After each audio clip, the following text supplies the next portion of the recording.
اچانک پاکستان اور South Africa کے درمیان میچ کا ٹائم ٹیبل تبدیل کر دیا گیا ہے، جس کے بعد اس میچ کا نیا شیڈول بھی جاری ہو چکا ہے۔ اس میچ کا ٹائم ٹیبل تبدیل کرنے کی اصل وجہ آئی سی سی تھی، کیونکہ آئی سی سی نے پاکستان کو آخری چانس دے دیا ہے سیمی فائنل میں پہنچنے کے لیے۔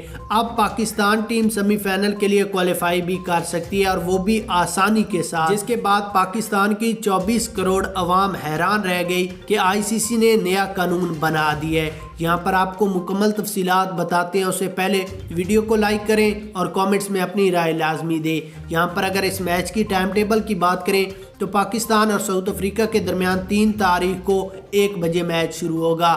اس کے بعد اگر پاکستان کی سیمی فائنل کی بات کریں تو ساؤتھ افریقہ اور نیدرلینڈ کے درمیان میچ ہے، اور نیدرلینڈ ساؤتھ افریقہ کو آسانی کے ساتھ ہرا کر پوائنٹس ٹیبل میں ہلچل مچائے گی، جس کے بعد پاکستان ٹیم آسانی کے ساتھ سیمی فائنل میں پہنچ جائے گی۔ کامنٹس میں اپنی رائے لازمی دیں۔